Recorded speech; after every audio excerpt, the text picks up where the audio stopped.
So we just got finished talking about Jacob and Israel, his name change to Israel, and what that actually means for the people of Israel. Now, nearing the end of Jacob's life, he's got these several wives now, he's got many children, and so now we're going to start transitioning from Jacob, from Israel, into one of his sons, which is the next biggest prominent figure in the Old Testament, and that is going to be Joseph. So let's take a second here and look at the family tree that we created last week and jump into this. So to catch us up, of course, we've got Adam and Eve, Cain and Abel. Many years later, we've got Noah, and then we do another big jump later on into Abraham. Now, Abraham is the main line in which we see the nation of Israel and the Bible kind of surround everything. The whole narrative begins with his family. So we see Abraham. Then we have Abraham gives birth to Isaac. Well, not gives birth, but has Isaac.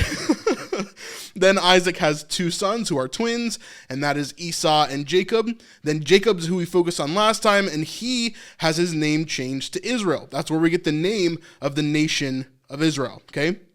So tonight, we're going to talk about not all of his sons, because there's a lot of them. If you want to see every single son of Israel, you can look at the tribes of Israel, and you can see all of those different things that come from there. But tonight, we're going to be focusing on Joseph and how he kind of fits into all of this, okay?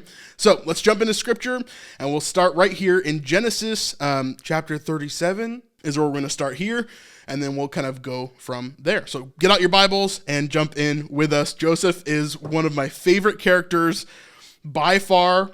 His story is so cool. Who he is, he's like the super cool kid at school that like everything always, like anything he touches turns to gold, right? That's kind of what he's like.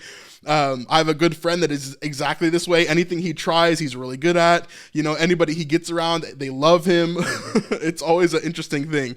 So we're going to talk about Joseph because he does encounter a lot of hardship in his life, but God is faithful all the way through all of this hardship. So we're going to talk about the first portion of his life tonight, and this is going to be part one in a series that we're going to do with Joseph, probably 2 or maybe 3 parts of his story here specifically, but it's really interesting, so make sure you're taking notes on this part here. Okay, so now we know that later on in his life, Jacob, Israel, is now kind of chilled out. He knows that his brother Esau is no longer trying to kill him.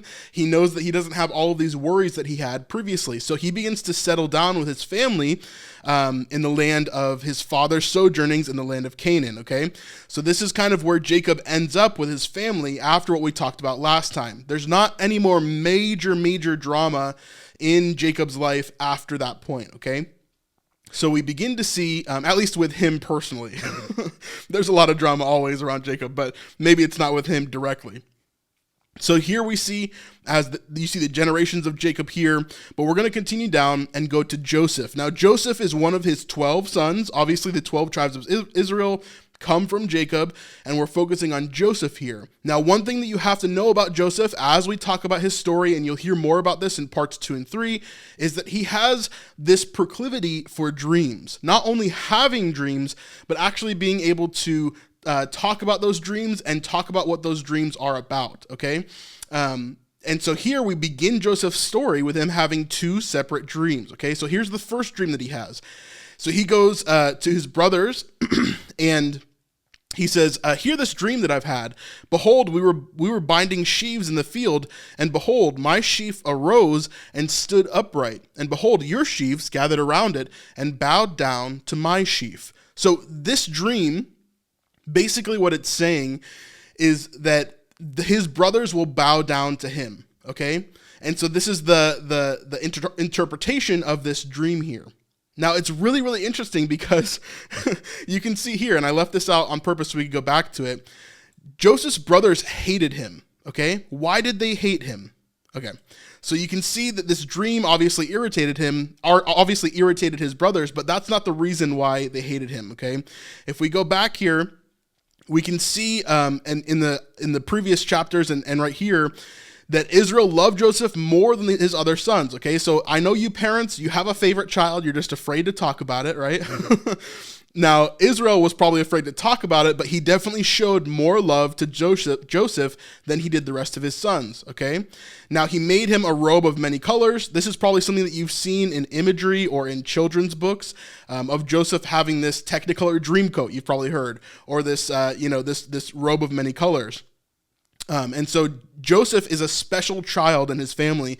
He's the favorite child, even though he's not the oldest and he's not the youngest. He's the second from youngest, but his dad loves him the most out of all of his kids, okay? Now, Joseph has that first dream where his brothers bow down to him. Then he has a second dream, okay? So verse 9 is where we're going to start right here. Then he dreamed another dream and told it to his brothers. And he said, "Behold, I have dreamed another dream. Behold, the sun and the moon and the 11 stars were bowing down to me." Okay. So what is the interpretation of this dream? Okay. It's pretty intense. Okay. We see the 11 stars, 11 obviously meaning his brothers, but we also see the sun and the moon here, which indicates his mother and his father. Okay. So everybody's going to bow down to him. Then verse 10, but when he told it to his fathers and to his brothers, his father rebuked him and said, "What is this dream that you have dreamed? Shall I and your mother and your brothers indeed come to bow ourselves to the ground before you?"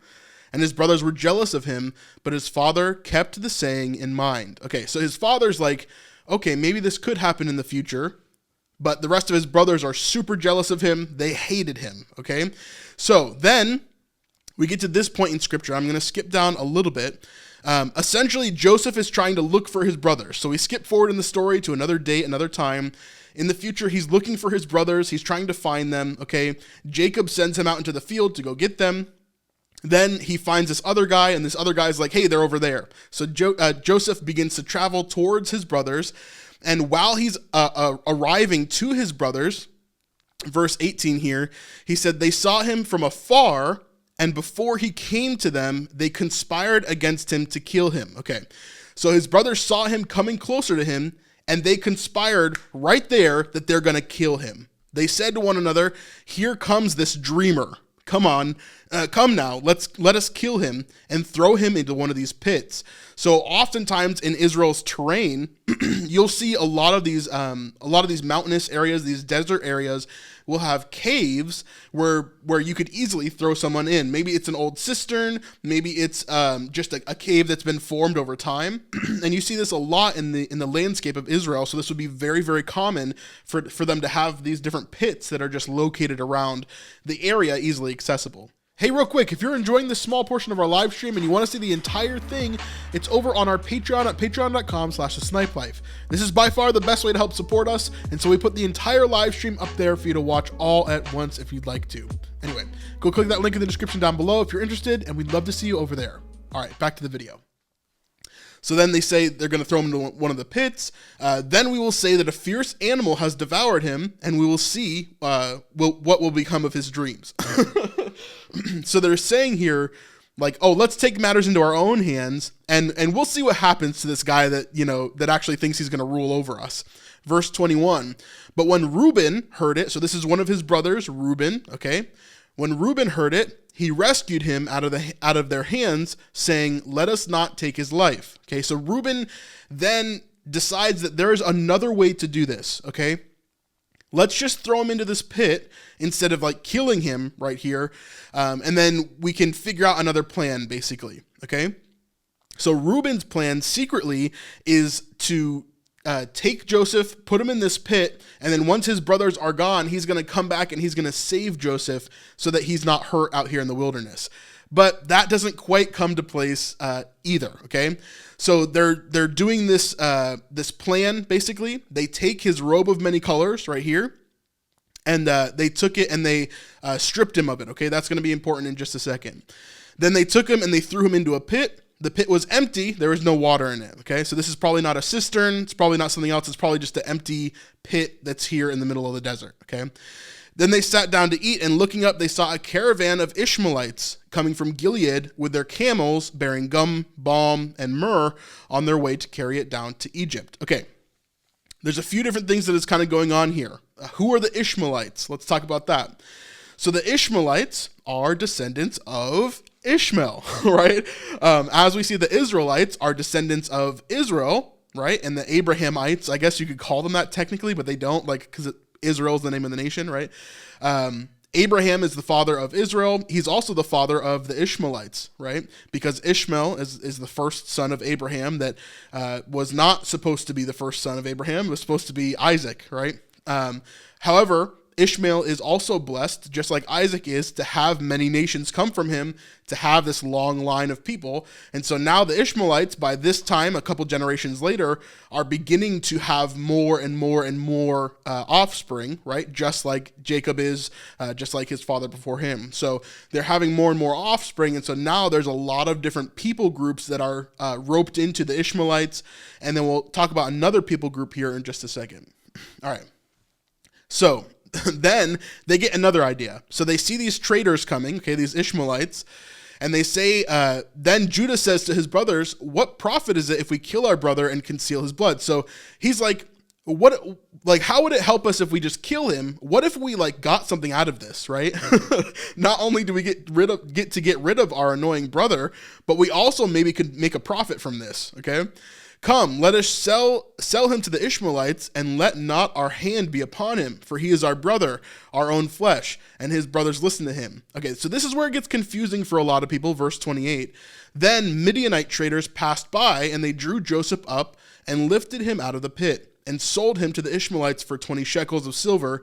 They took Joseph to Egypt. Okay. Then when Reuben returned to the pit, he saw that Joseph was not in the pit, and he tore his clothes. So this is kind of confusing, right? Because it seems as if there's a couple of different conversations that they're actually having here. So Reuben has this plan to save Joseph, okay? And certainly he does not know about the plan to sell Joseph here, because he is upset that he doesn't find Joseph in the pit, right? Then we see these two different people groups. We see the Ishmaelites and we see the Midianites right here. So from my research, at least, there's a couple of different theories that kind of go along with this, okay? You could envision that the Ishmaelites and the Midianites are two different people groups, or you could see that the Ishmaelites and Midianites are a people group within a people group, okay? So the Ishmaelites would encompass things like the Midianites, who are a descendant of Ishmael and different things in that nature there. Well, actually, no, they're not. They're a different people group from Abraham and one of his concubines later, I think is what it is. Sorry, it's quite confusing. But essentially, this is a people group within a people group. And a lot of people will describe them either as the two different nations or discussing it in the way that I'm talking about here. So that to be said, Ishmaelite and Midianite can be kind of interposed, if you understand what I'm saying there. So just like we say Jacob and Israel, and those are interposed, the same thing can be with the Ishmaelites / the Midianites. It's almost the same people group, and they're used interchangeably in some certain areas throughout the scriptures, not only in this section right here.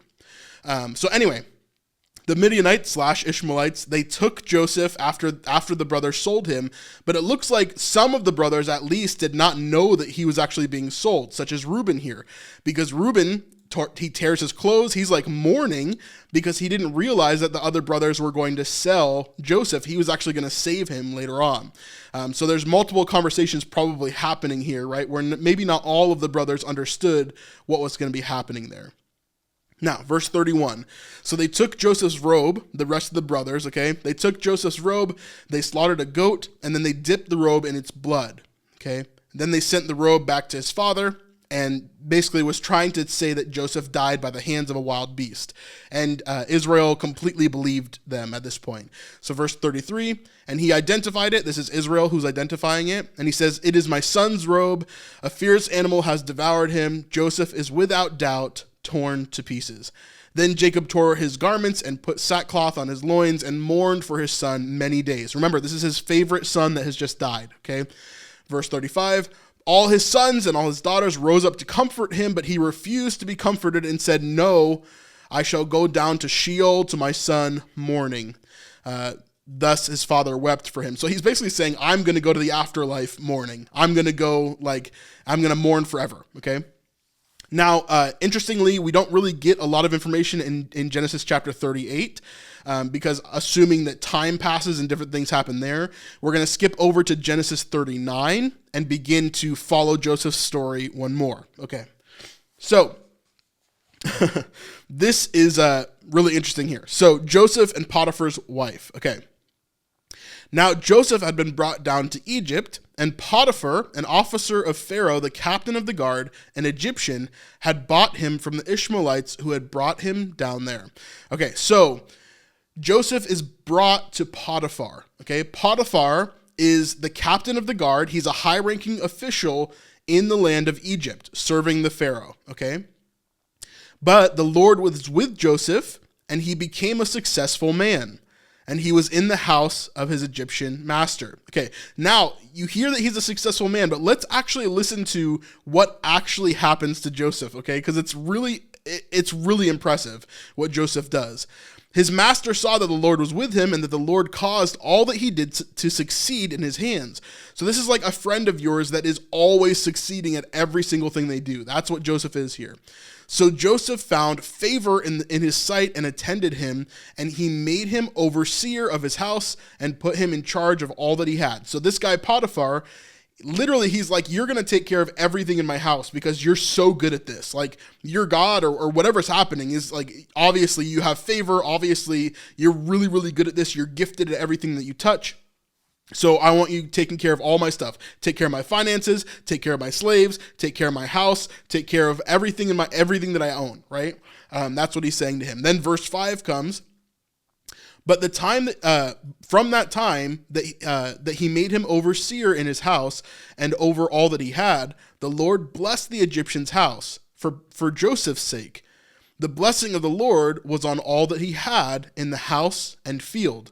So he left all that he had in Joseph's charge, and because of him, he had no concern about anything but the food that he ate. So he wasn't, this guy Potiphar, who's a high-ranking official, he's having everything in his household taken care of by Joseph, like the best butler you could ever imagine, right? Like the perfect person to manage your properties. He's taking care of the fields. He's taking care of everything, and everything is prospering because of this blessing that the Lord has put on Joseph, okay? So all that he left in Joseph's charge, and because of him, he had no concern about anything but the food he ate. Now Joseph was handsome in form and appearance. So Joseph was a cute boy, okay? And after a time, his master's wife cast her eyes on Joseph and said, "Lie with me." Okay, so now Potiphar's wife is now trying to seduce Joseph. But he refused and said this. He said to his master's wife, "Behold, because of me, my master has no concern about anything in the house, and he has put everything that he has in my charge. He is not greater in this house than I am." That's a pretty impressive statement, right? The master is not greater in this house than he is because he has charge over everything. Nor has he kept back anything from me except you, because you are his wife. And of course, why would he share his wife? Everything else he can, kind of manage and take care of, but obviously he's not going to share his wife, right? How then can I do this great wickedness and sin against God? Finally, okay? Finally, in the line of Abraham, finally in the people that we've been looking at in the Bible, we get a moral figure who's like resistant to sin. He's like resistant to all this stuff. Not to say that the other guys weren't, but I have a feeling if some of those other guys were put in this situation, they would have fallen quite quickly. So Joseph is a solid dude, man. He has this lady chasing after him, and he's just telling her, "No, I'm not going to do this. I'm not going to do this." Okay, let's continue on. And so he says, "I'm not going to sin against God." But she kept on trying to seduce him day after day after day, okay, probably for a long period of time, and he would not listen to her. But then verse 11 is where this changes, okay?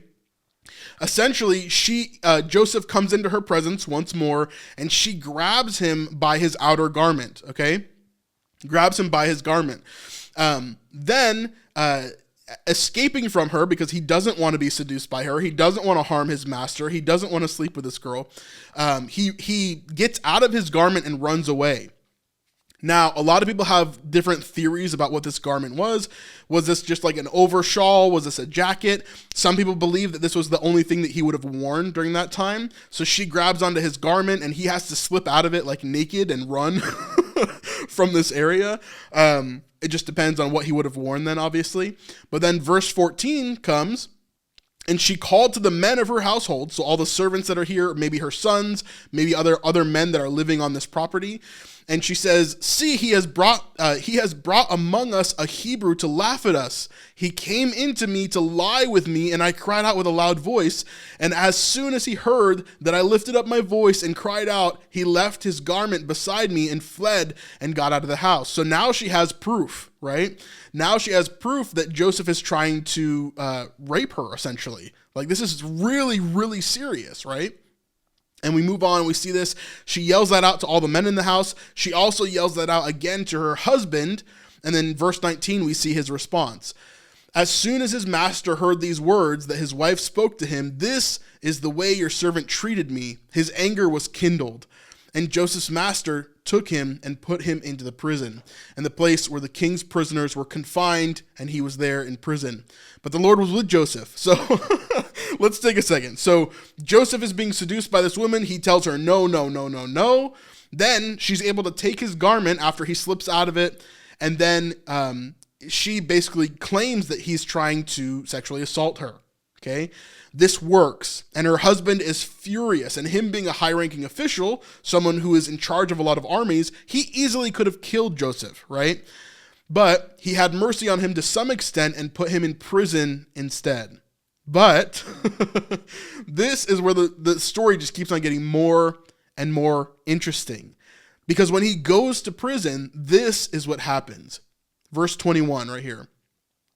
But the Lord was with Joseph and showed him steadfast love, and gave him favor in the sight of the keeper of the prison. Of course he did, right? No matter where Joseph's at, he has favor, and God is guiding him through it.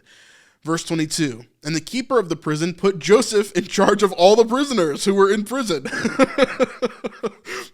How does this happen, right? Whatever was done there, he was the one who did it. So all of a sudden he goes from being a prisoner. Yes, he's still a prisoner, but now he's like the warden of the entire prison as well. So it's like, this is a crazy thing, right? Joseph is being put in charge of these random positions that he should not have any business being put in charge of. And yet God continues to give him favor over and over and over again. And then this chapter finishes on verse 23. The keeper of the prison paid no attention to anything that was in Joseph's charge, because the Lord was with him. And whatever he did, the Lord made it succeed. So we see here that Joseph again and again and again has these moments of, oh, I'm getting knocked down, but then God's favor and him wanting to obey God help him to get to that next place. We see first that he is betrayed by his brothers after just sharing a dream that God had given him, right? God put him in this place, and because they were jealous of him, Joseph is now punched down upon. He's put into that pit, right? Not only put into the pit, but then sold into slavery, into Egypt. Then when he gets to Potiphar's house as a slave, then he's put into in charge of all of Potiphar's assets, so that his fields and his servants and his household is all taken care of by Joseph. And Joseph does an amazing job, right? Such a good job that Potiphar puts him in charge of every aspect of his household except for the wife, right? Then this wife frames him for a crime that he didn't commit, and he ends up going to prison. But then what happens in prison? We see again the favor of God landing on Joseph and him becoming the leader of the prison while he's in prison, so that the jailer had nothing to do, so that he didn't have to worry about anything because Joseph was going to take care of it. Now, we're going to continue with Joseph's story in the next segment, but think about what this is like for him. Think about the God that we serve, because it's the same God that Joseph served. And when we commit our lives to God in that way, there is favor that is put upon us, right? There are things that God wants to do in our lives.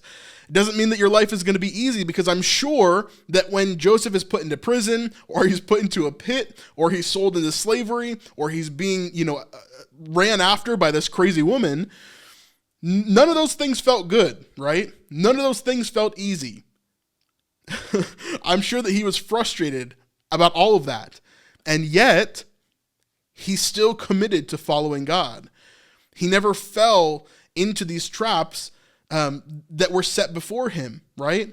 And what I mean by traps is not obviously the physical pit or being sold into slavery, but the traps that those things should have triggered or could have triggered in a normal person. What could they have triggered? They could have triggered anger. They could have triggered jealousy and bitterness and rage and anger and lust, right? All of these different things could have been triggered, but Joseph decides that he's not going to allow that to happen.